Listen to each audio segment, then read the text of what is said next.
Hey everyone, Noah St. John here from noahstjohn.com and affirmations.com, and welcome to the Ask Noah St. John show right here on noahnation.com. I am here on noahnation.com every Monday through Friday, 11 a.m. Eastern, 8 a.m. Pacific, where I answer your questions about how to get rid of your head trash, how to get unstuck, find your voice, and automate your business so you can have more time freedom, personal freedom, and financial freedom. Hello again and welcome. Again, my name is Noah St. John from noahnstjohn.com and affirmations.com. So welcome to today's Ask Noah St. John show. Now today, on the Ask Noah St. John show, I'm going to continue my look at one of my favorite books in personal growth and personal development, and that is How to Stop Worrying and Start Living by Dale Carnegie. Now, this book has been with me for many, many years, decades in fact, because I grew up as a worrier. I grew up in a worrying household with a worrier mom, and she taught us kids how to worry all the time. And so I grew up with that just constant state of worry and not enough and fear and lack. And that sucked. And so I really didn't like that way of living. I knew there had to be a better way, but I didn't know what it was. And so this is one of the books that really helped me get through some very hard times of my life.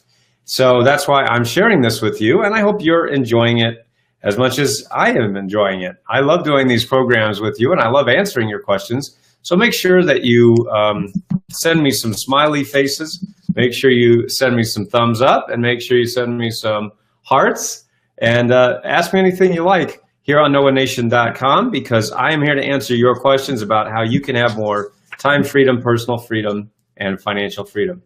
Now, today we are in the section called How to Break the Worry Habit Before It Breaks You. Now, today's chapter is entitled How to Crowd Worry Out of Your Mind. How to crowd worry out of your mind. Now, here is a story that Dale Carnegie shares in this book. I shall never forget one night when Marion J. Douglas was a student in one of my classes. He told us how tragedy struck his home not once but twice. The first time he had lost his 5-year-old daughter, who he adored. He and his wife thought they couldn't endure that first loss, but then 10 months later, God gave us another little girl, and she died in 5 days. This double bereavement was almost too much to bear. I couldn't eat, I couldn't sleep, I couldn't rest or relax. My nerves were utterly shaken and my confidence gone. He went to doctors. One recommended sleeping pills, another recommended a trip. He tried both, but neither helped. He said, my body felt as if it were encased in a vice, and the jaws of the vice were being drawn tighter and tighter. The tension of grief. If you've ever been paralyzed by sorrow, you know what he meant. But thank God I had one child left, a 4-year-old son. He gave me the solution to my problem. One afternoon, as I sat around feeling sorry for myself, he asked, Daddy, will you build a boat for me? I was in no mood to build a boat. In fact, I was in no mood to do anything. But my son is a persistent little fellow. I had to give in. Building that toy boat took about 3 hours. By the time it was finished, I realized that those 3 hours spent building that boat were the first hours of mental relaxation and peace that I had had in months. That discovery jarred me out of my lethargy and caused me to do a bit of thinking, the first real thinking I'd done in months. I realized that it is difficult to worry while you're busy doing something that requires planning and thinking. In my case, building the boat had knocked worry out of the ring, so I resolved to keep busy. Good advice, huh? Now, the following night, he continues, I went from room to room in the house, compiling a list of jobs that ought to be done. Scores of items needed to be repaired: bookcases, stair steps, storm windows, window shades, locks, leaky faucets. Astonishing as it seems, in the course of 2 weeks, I had made a list of 242 items that needed attention. During the last 2 years, I have completed most of them, and I have filled my life with stimulating activities. 2 nights per week, I attend adult education classes. I've gone in for civic activities in my hometown. I'm chairman of the school board. I attend scores of meetings. I help collect money for the Red Cross. I am so busy now that I have no time for worry. That is exactly what Winston Churchill said when he was working 18 hours a day at the height of the war. When he was asked if he was worried about his tremendous responsibilities, he said, I'm too busy. I have no time for worry. So the point of this chapter, folks, is that the way to crowd worry out of your mind is to keep busy. Now, this is an important point, and he has a great quote here. The great scientist Pasteur spoke of the peace that is found in libraries and laboratories. Why is peace found there? Because the people in libraries and laboratories are usually too absorbed in their tasks to worry about themselves. Research people rarely have nervous breakdowns. They haven't time for such luxuries. Now, here we go. Watch this. This is very interesting. Why does such a simple thing as keeping busy help to drive out anxiety? Because of one of the most fundamental laws ever revealed by psychology. That law is, it is utterly impossible for any human mind, no matter how brilliant, to think of more than one thing at any given time. Don't believe it? Well, let's try an experiment. Suppose you lean back right now, close your eyes, and try at the same instant to think of the Statue of Liberty and of what you plan to do tomorrow morning. Go ahead, try it. You found out, didn't you, that you could focus on either thought in turn, but never on both simultaneously. Go ahead and try that, right? Statue of Liberty, what am I going to do tomorrow morning? Statue of Liberty, what am I going to do? Can't do it, right? You could focus on either thought in turn, but never on both simultaneously. Now, you can go pretty quickly, but you can't do them both together at the same time. This is what my friend Dave Crenshaw calls switch tasking, right? There is no such thing as multitasking. All we can do, we humans, all we can do is switch tasking. That means going back and forth from one thing to another, but we actually cannot do two things at once.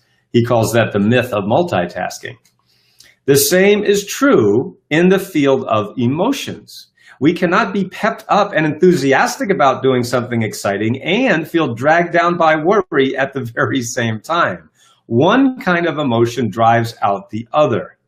And it was that simple discovery that enabled Army psychiatrists to perform such miracles during the Second World War. When men came out of battle so shaken by the experience that they were called psychoneurotic, Army doctors prescribed keep them busy as a cure, or occupational therapy. Now, of course, things are very different now today when we talk about things like PTSD, post-traumatic stress disorder. I was talking with a veteran recently, and he told me that in the Second World War, that the average length of time, the average length of an engagement or deployment was 45 days. Well, today, right now, the average length of deployment is 1,000 days. Think about that for a second. From 45 days to 1,000 days. That's staggering. So, you know, to think that this keep them busy prescription will fix everything, of course, isn't true. We know that. But what I'm suggesting here in this chapter is, and I'm sure we've all seen this, right? I know that you have had a project. Let's say you're doing something, a project that really absorbs you. You know, like for me, it's writing. I love writing. And when I'm writing one of my books, you know, I've written at least 12 books now by last count. And when I'm writing a book, I am totally absorbed in that task, right? Because I imagine that I'm talking to my audience, that I'm reaching you, that I'm reaching across the miles, maybe to somebody on the other side of the world, and that I'm talking directly to them to help them with their problems. And so when I'm absorbed in that, my whole mind is completely absorbed.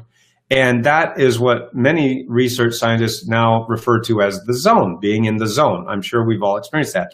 So when you do something you love, when you're really absorbed in it, you enter that zone. And have you ever noticed that time just sort of goes away? Have you noticed this? Have you ever experienced being in the zone? If you have, send me a thumbs up, send me a smiley face, send me some hearts, right?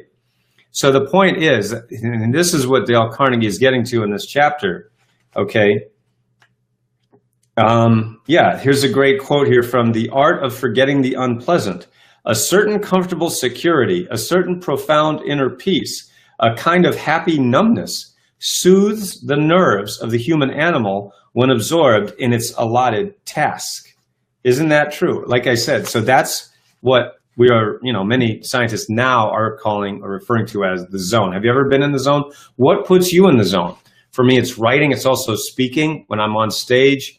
I mean, I could just speak for hours and hours. And, you know, like when I have my 2 or 3 day Live Your Dreams Summit events, when we have our live events, I mean, I could just speak all day. In fact, I hate getting off the stage.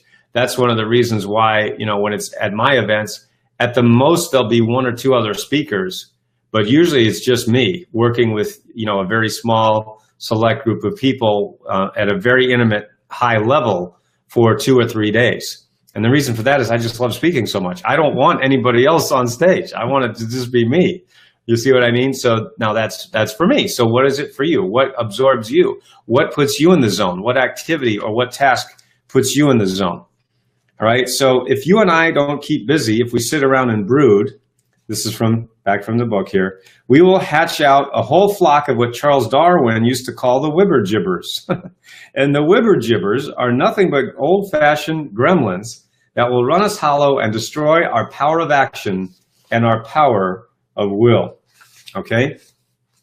So, George Bernard Shaw, he ends this chapter by saying, George Bernard Shaw was right. He summed it up when he said, the secret of being miserable is to have the leisure to bother about whether you are happy or not. The secret of being miserable is to have the leisure to bother about whether you are happy or not. It's an interesting point, isn't it? Because, of course, here we are, we're all trying to live a life of leisure. But isn't it true that when we just sort of sit around and we're not busy, we're not doing something, we're not absorbed in something, that our mind does tend to go and go, man, and think of all the regrets and all the worries and all the things we didn't do and so on and so on. Isn't that true? I don't know. Do you agree or disagree with that? So don't bother to think about it. Spit on your hands and get busy. Your blood will start circulating. Your mind will start ticking. And pretty soon, this whole positive upsurge of life in your body will drive worry from your mind. Get busy and keep busy. It's the cheapest kind of medicine there is on this earth, and it's one of the best. To break the worry habit, keep busy, because the worried person must lose himself in action lest he wither in despair. The worried person must lose himself in action lest he wither in despair. So that would be today's lesson, folks, is to keep busy. Now, does that mean you should work all the time? Of course not. I'm the guy who invented and advocates using goal-free zones. Goal-free zones is a time and place in your life when you give yourself permission to stop, when you do give yourself permission to have some leisure. I know when Babette and I get to travel and go to all these fun places, and when we're lying on the beach in Jamaica or Los Cabos or, Punta Cana, when we go to all these really great places, it's really nice because, I do work a lot and I know you do too. And so is it good to have leisure? Of course it is. And what's even more important, I think, is when you get to share that with somebody, because I remember my client, Tim Taylor, he said that when he was lying on the beach and all he was doing was thinking about the fact that his life, or he felt he didn't have any purpose. And so then when he came back to the States and he began to work with me and I began to show him how he could have that purpose again and doing the process that I refer to as goal replacement surgery, that literally changed his life. And now he's built up a multi-7-figure business, and he was able to do that in just about 2 years. So the point is that we have to have a balance. It's all about having a balance of keeping busy, keeping absorbed, and then having that leisure, having that time freedom. So this is just a new way to look at it. So tell me what you think. Do you agree? Do you disagree? Let me know what your thoughts are. And here's our affirmation of the day. So today's affirmation of the day is, why do I crowd worry out of my mind? Why do I crowd worry out of my mind? All right, so if you're interested in talking to me or one of my coaches and having us help you with getting you to where you want to go in life, whether it's in your personal life, in your relationships, in your health, your fitness goals, in your business, to help you productize your genius, get all those ideas out of your head and get them out to the earth so you can automate your business. You can have more time freedom, personal freedom, and financial freedom, so you can do the things that you want to do, when you want to do it, with whom you want to do it. That's what freedom really means. Just go to noahstjohn.com/apply, and you can fill out the application to talk with me or one of my coaches, and we will see how we can help you reach your goals faster, easier, and with a lot less stress. All right, well, so for everyone here at successclinic.com, I'm Noah St. John signing off for today. We'll see you next time on the Ask Noah St. John show. And until then, I look forward to being a part of your success story. See you next time, everyone. Bye-bye for now.